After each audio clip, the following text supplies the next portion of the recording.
ఎవరో జ్వాలను రగిలించారు, వేరెవరో దానికి బలయ్యారు అన్న తెలుగు సినీ గీతం అర్థం పరమార్థమేంటో ఇప్పుడు పశ్చిమ దేశాలకు, ప్రత్యేకించి దుబాయ్కి స్పష్టంగా అర్థమవుతుంది.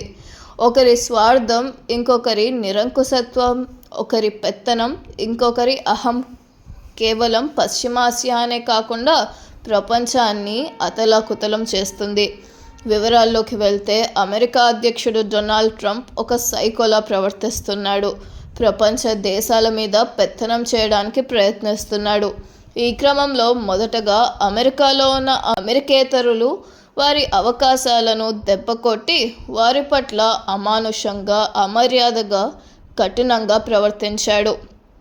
తరువాత ప్రపంచ దేశపు సాంప్రదాయాన్ని మరచి వెనజులాపై దాడి చేసి అధ్యక్షుడి భార్యను కిడ్నాప్ చేశాడు.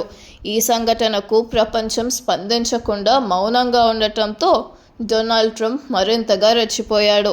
ఇప్పుడు ఆయన చూపు ఇరాన్పై పడింది.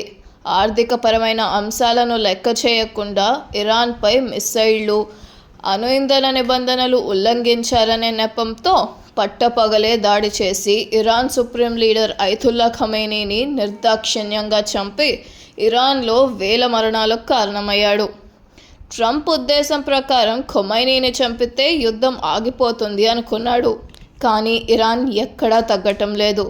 పశ్చిమాసియాలో అమెరికా మిత్రదేశాలైన ఖతార్, యుఏఈ, కువైట్, ఇరాక్ లాంటి దేశాలపై ఇరాన్ నిర్దాక్షిణ్యంగా విరుచుకుపడింది.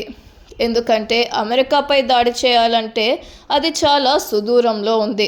అక్కడకు దాడి చేయడం సాధ్యం కాదు. అందుకని అమెరికా మిత్రదేశాలైన గల్ఫ్ దేశాలపై దాడి చేస్తున్నారు. ఈ దాడి ఎంత తీవ్రంగా ఉందంటే కనీసం ఈ దాడి ఇంతటితో ఆగిపోయినా సరే మరో 20-30 ఏళ్ళు ఇప్పటి స్థితికి రావడానికి మరలా గల్ఫ్ దేశాలకి పడుతుంది. దుబాయ్దైతే మరీ విచిత్రమైన పరిస్థితి.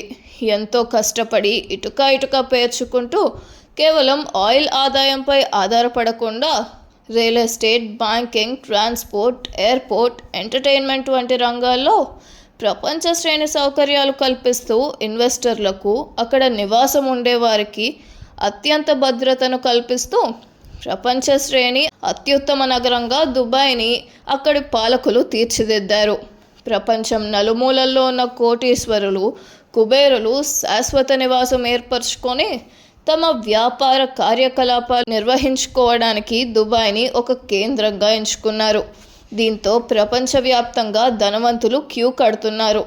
దుబాయ్లో ఉంటే రక్షణ ఉంటుంది అన్న గుడ్డి నమ్మకం. కానీ ట్రంప్ ఇరాన్పై దాడి చేస్తే ఇరాన్ అమెరికా మిత్రదేశాలైన దుబాయ్పై విరుచుకుపడింది.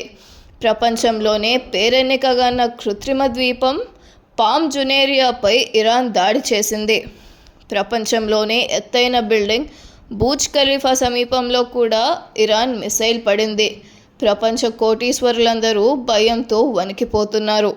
ఎప్పుడు ఏ మిసైల్ పడుతుందో, ఎప్పుడు ఏ డ్రోన్ అటాక్ చేస్తుందోనని వారు వారి దేశాలకు పోదామన్నా దుబాయ్ ఎయిర్పోర్ట్ మూతపడి ఉంది. అక్కడి నుండి విమానం పైకి లేస్తే దాన్ని ఏ మిసైల్ కూల్చేస్తుందో అన్న భయంతో ప్రయాణికులు కూడా ప్రయాణాలకు వెనుకడిగేస్తున్నారు. దుబాయ్ ప్రభుత్వం ఎంత నచ్చజెప్పినా పర్యాటకుల్లో కానీ, అక్కడ నివసించే విదేశీయుల్లో కానీ దుబాయ్ పట్ల నమ్మకం సన్నగిల్లింది. దేనినైనా నిర్మించాలంటే ఏళ్ల సమయం పడుతుంది.